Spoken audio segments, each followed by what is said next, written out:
পুরো ড্রাগন বল অ্যানিমিতে আমরা একের পর এক স্ট্রং ফাইটার দেখতে পাই, কিন্তু Beerus the destroyer is build different. যে কোনো মর্টালের কথা বাদই দাও, সবগুলো গড অফ ডিস্ট্রাকশনের থেকেও বেরাস সবচেয়ে বেশি পাওয়ারফুল। কিন্তু বেরাস কিভাবে এত পাওয়ারফুল, কি পাওয়ার এবং অ্যাবিলিটির জন্য বেরাস সবচেয়ে পাওয়ারফুল গড অফ ডিস্ট্রাকশন, আজকের ভিডিওতে আমি সেটা নিয়ে কথা বলবো।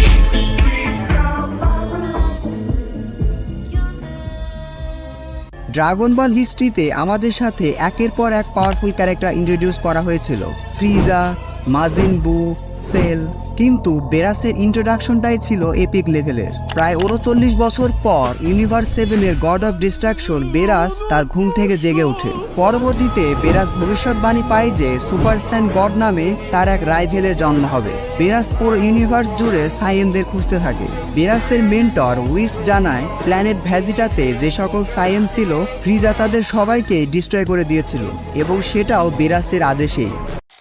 কিন্তু তারপরেও বেশ কয়েকজন সাইয়েন বেঁচে যায়। এদের মধ্যে সাইয়েনদের প্রিন্স ভ্যাজিটা এবং এমন একজন সাইয়েন যে কিনা ফ্রিজাকে হারিয়েছে, অর্থাৎ গোকুর কথা উইস স্পেশালভাবে উল্লেখ করে।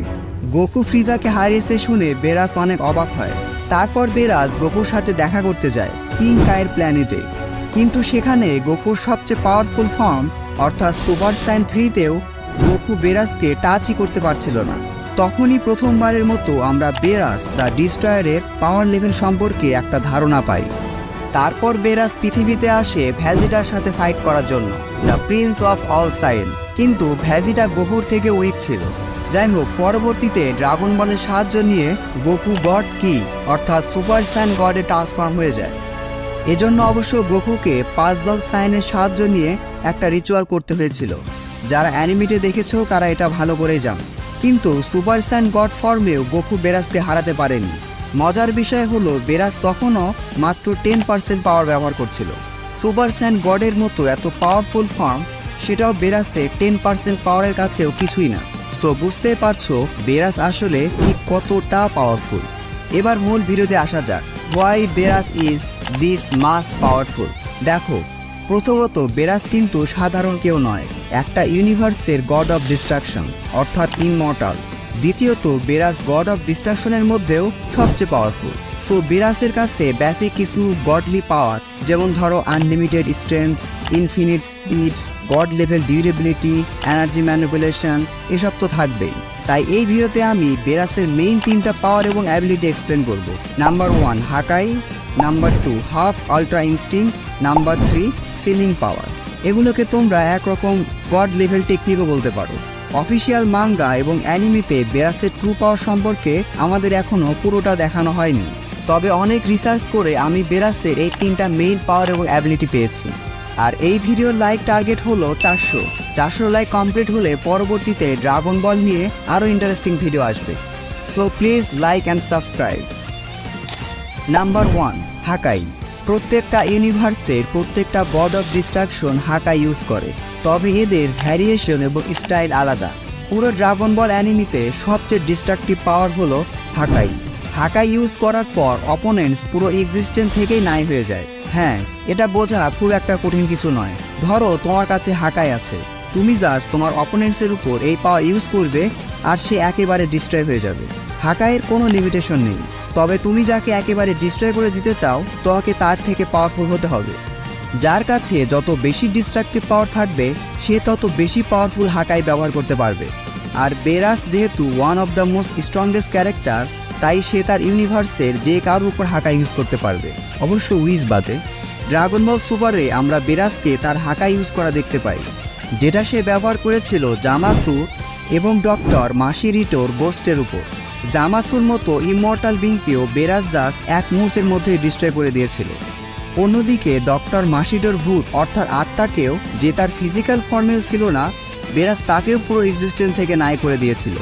এখান থেকে আমরা বুঝতে পারি বেরাসের কাছে আছে অ্যাবসলিউট ডিস্ট্রাকটিভ পাওয়ার। সে যাকে ইচ্ছা যখন ইচ্ছা ডিস্ট্রয় করে দিতে পারে। It doesn't matter if you're an animal, mineral, or ghost. There's nothing in the universe Lord Beerus can't destroy. শুধুমাত্র হাকাইয়ের জন্যই পাওয়ার লেভেলের বিষয়ে বেরাসের আশেপাশেও কেউ নেই। বেরাস এত পাওয়ারফুল যে ইউনিভার্স 7-এ সে যা ইচ্ছা তাই করতে পারে, তার উপর কথা বলার কেউই নেই। না জানি শুধুমাত্র ভালো খাবারের জন্য বেরাস কত হাজার হাজার প্ল্যানেটকে জাস্ট মুহূর্তের মধ্যেই ডিস্ট্রয় করে দিয়েছে। Number 2, half ultra instinct.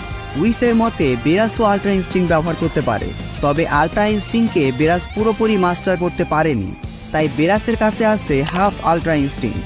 এছাড়াও মাঙ্গাতে Beerus versus all god of destruction ফাইটিংয়ের সময় আমরা বেরাসকে তার আল্ট্রা ইনস্টিংক্ট ব্যবহার করতে দেখতে পেয়েছিলাম। সেখানে সে আল্ট্রা ইনস্টিংক্ট ব্যবহার করে সবার অ্যাটাকই ডজ করে দিচ্ছিল।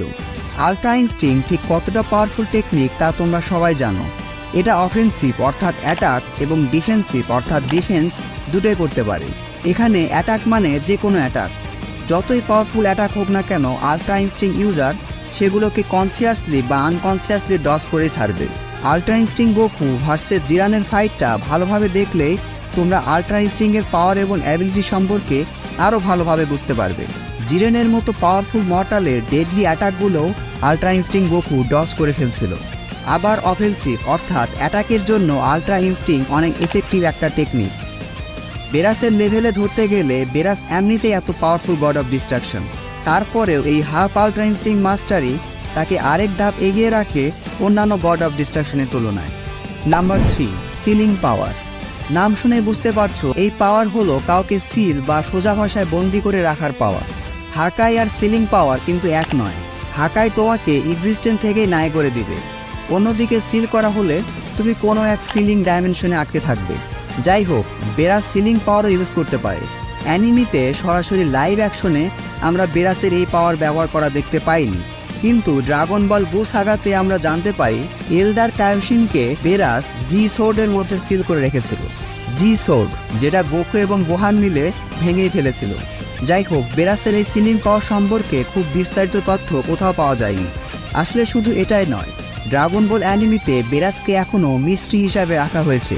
বেরাসের কাছে হয়তো এরকম আরও অনেক হিডেন অথবা ডিস্ট্রাকটিভ পাওয়ার থাকতে পারে যেগুলো এখনও রিভিল করা হয়নি। সো এগুলোই ছিল বেরাসের 3টা মেইন পাওয়ার এবং অ্যাবিলিটির বিস্তারিত বর্ণনা। আশা করি এই 3টা পাওয়ারফুল টেকনিক সম্পর্কে তোমরা ভালো মতো বুঝতে পেরেছো। আজকে এই ভিডিওটি এ পর্যন্তই। ভিডিওটি ভালো লাগলে ভিডিওটিতে এখন একটি লাইক দিয়ে চ্যানেলটি সাবস্ক্রাইব করে রাখো। Don't subscribe if you are not an anime fan. আর ড্রাগন বলের কোন টপিক নিয়ে ভিডিও চাও সেটাও কমেন্ট বক্সে জানাতে পারো। See you in next video.